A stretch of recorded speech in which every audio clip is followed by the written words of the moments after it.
Salve, salve, alunos do 8º ano, tranquilidade com vocês? Então, vamos lá para mais uma aula. Semana passada eu fiquei devendo para vocês o vídeo, não sei o que aconteceu. Eu gravei a aula, só que deu algum problema, eu não consegui disponibilizar para vocês o vídeo. Então eu estou aqui regravando a aula para a gente poder não ficar com esse conteúdo perdido, entendeu? Já passei os exercícios para vocês, mas é importante a gente falar um pouquinho sobre esse assunto. Alguns assuntos a gente consegue trabalhar somente em cima de parte escrita, mas existem algumas coisas que é necessário que tenha um mínimo de explicação para facilitar o entendimento de vocês. Então, hoje iremos falar sobre o capítulo 4, o corpo e a reprodução. A gente vai ver as mudanças que o nosso corpo passa naquela fase da adolescência, da puberdade, e também explicar um pouquinho, ou melhor, começar a falar um pouquinho sobre reprodução. É um assunto bem vasto, com várias informações, não tem como a gente falar em um único vídeo. Queria muito que essa aula, principalmente, todas são importantes a gente ter presencial, mas eu sempre gosto muito dessa aula porque, além de ser o maior interesse de vocês no 8º ano, surgem muitas dúvidas. Então, aquele contato seria o ideal, mas não preciso entrar em detalhes o porquê que isso não está sendo possível. Mas assim que isso tudo passar, eu vou reservar um dia, a gente volta no livro sem problema nenhum, para a gente poder tirar as dúvidas que ficarem, beleza? Então vamos lá. Sobre reprodução, não tem como a gente não falar de sistema genital, tá? O corpo do homem e da mulher, ele é igual, basicamente em tudo. O que muda, entendeu? A gente pode falar é a parte da reprodução, o sistema genital, que antigamente era chamado de sistema reprodutor. Aí ele foi renomeado, rebatizado, agora se chama sistema genital. Aí a gente tem o sistema genital masculino, sistema genital feminino, tá? Não estou falando de gênero, porque o gênero é uma outra situação, é quando a pessoa não se reconhece naquele corpo, entendeu? Mas aqui a gente está falando de reprodução e, querendo ou não, de acordo com a reprodução, é sexo masculino e feminino. A ciência trata assim. Estamos numa aula de ciências, então não é preconceito, não é nada, é pura ciência. Beleza? Então vamos lá. Sistema genital masculino. Ele produz o gameta masculino. Qual que é o gameta masculino? O espermatozoide. O espermatozoide ele é produzido a partir daquele sistema de divisão celular que a gente já viu em alguma aula para trás, a meiose. A gente já viu que existem dois tipos de divisões celulares, a mitose e a meiose. Para a formação dos gametas, tanto masculino quanto o feminino, ocorre através da meiose, beleza?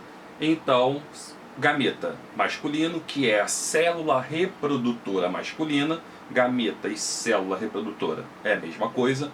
No caso do masculino, é o espermatozoide. No caso do sistema genital feminino, temos o ovócito secundário, que é o nome técnico, só que ele é popularmente chamado, todos chamam ele apenas de óvulo, mas é importante saber que o seu nome técnico é ovócito secundário, beleza? E aí, reprodução.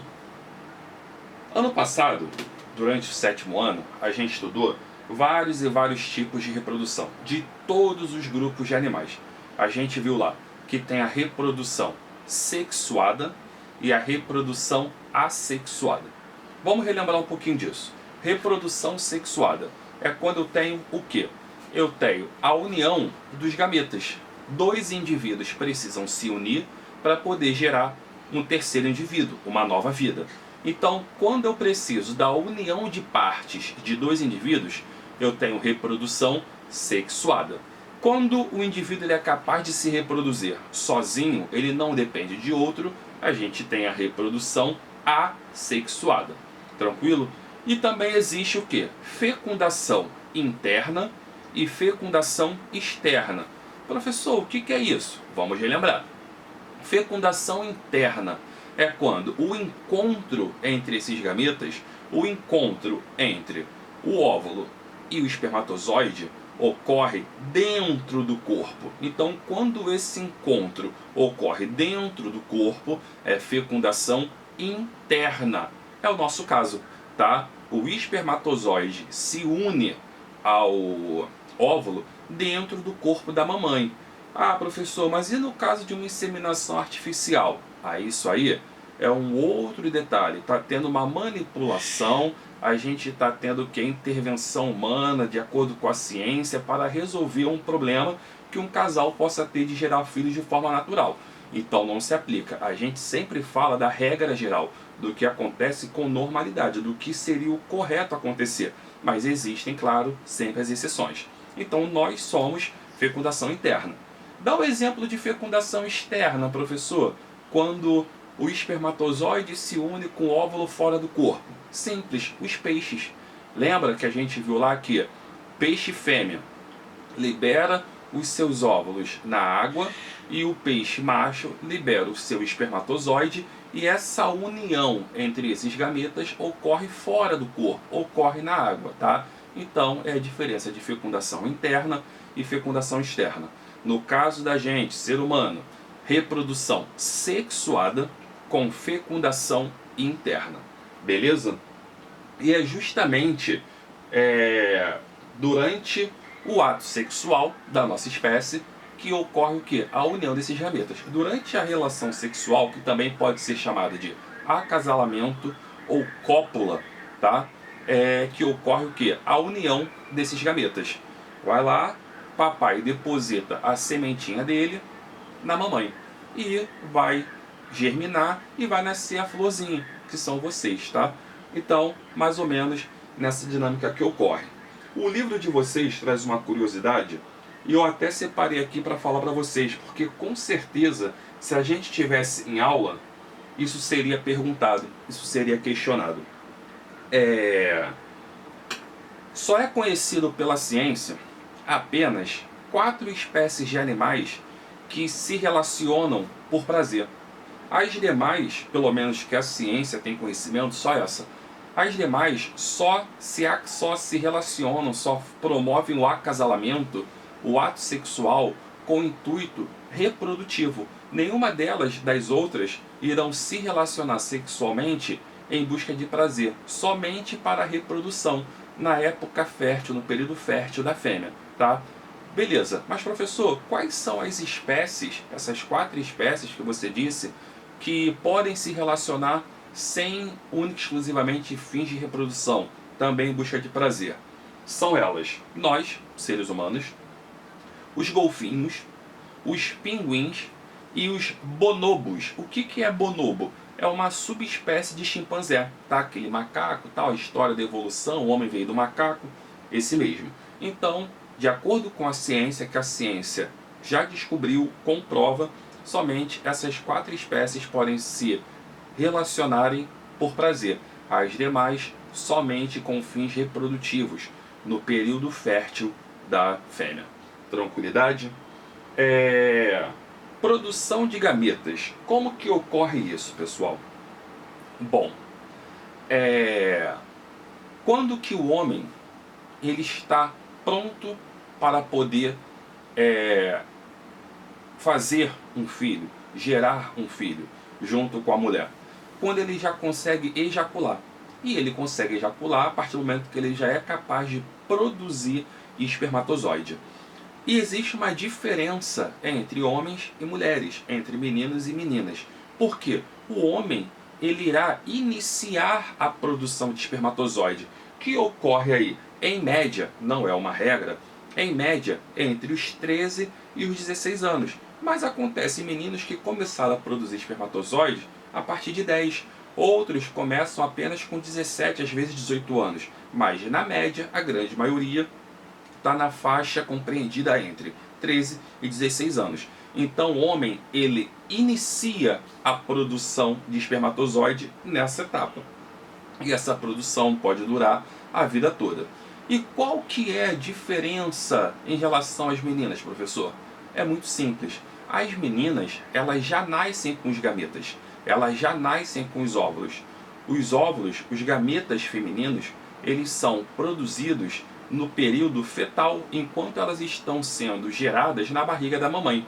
Só que ele começa a sua produção e, num dado momento, essa formação desse gameta é interrompida. E ele fica ali como se fosse uma frutinha verde, fica verdinho ali já guardado nos ovários dessa menina.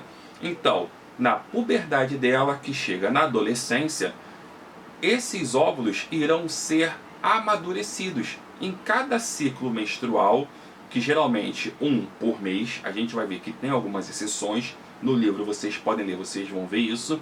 Então, a cada ciclo menstrual, geralmente um óvulo desse será amadurecido. Ele foi produzido lá na barriga da mamãe, enquanto ela estava na barriga da mamãe, e foi paralisado a sua formação.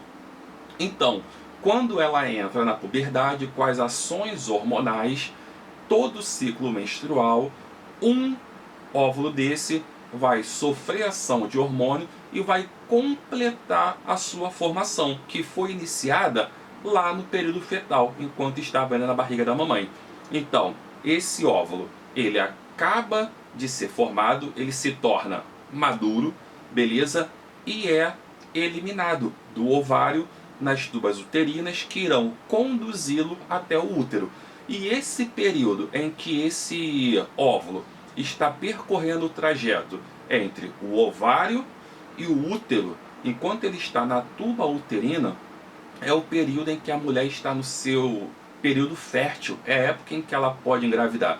Então, se ela tiver uma relação sexual desprotegida, o que é desprotegida? Sem o uso de um preservativo, sem o uso de algum método contraceptivo, é a época em que ela pode engravidar e gerar uma nova vida.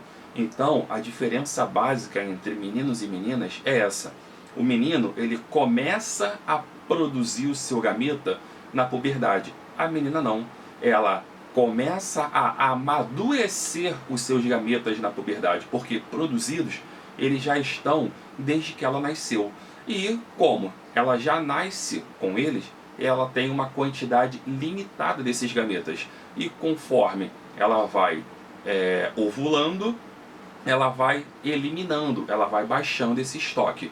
Quando acaba completamente os seus gametas, ela entra na fase que é conhecida como menopausa. É quando ela não tem mais gameta para amadurecer e eliminar. Com isso, ela não pode mais gerar um filho, não pode mais ser mamãe.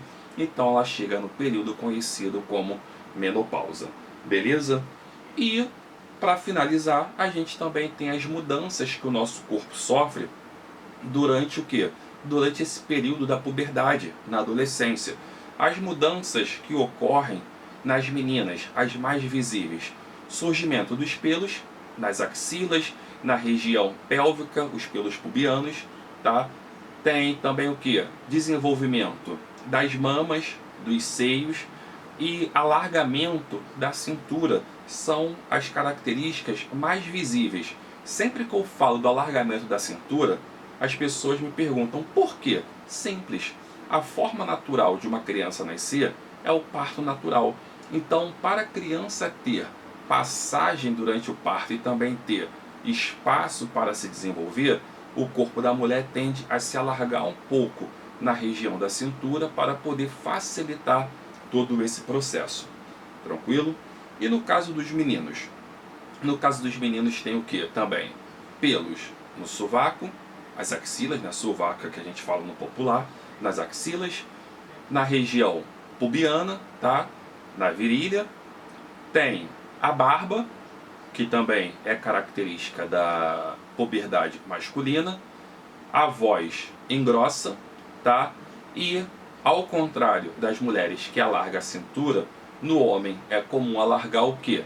Alargar a região do ombro, ficar com as costas mais largas, tá? Mas isso aí é uma questão primitiva ainda, vem da época do homem das cavernas, por conta da caça. A gente fala disso no outro momento. Então, são as características mais visíveis. E isso tudo se dá devido ao quê? A ação hormonal que o nosso corpo sofre dentro desse período da adolescência que coincide com a nossa puberdade. Tranquilo? Espero ter sido claro, espero que não fiquem dúvidas. Tendo dúvidas, vocês sabem, vocês podem tirar comigo lá no grupo do colégio, nos dias e horários de nossas respectivas aulas. Tranquilo? No nosso caso, toda quarta-feira, de 8 a 9h40. É quando eu estarei disponível no grupo para poder tirar dúvida dos senhores. Fiquem todos com Deus, se cuidem e em breve espero ver todos. Tchau, tchau.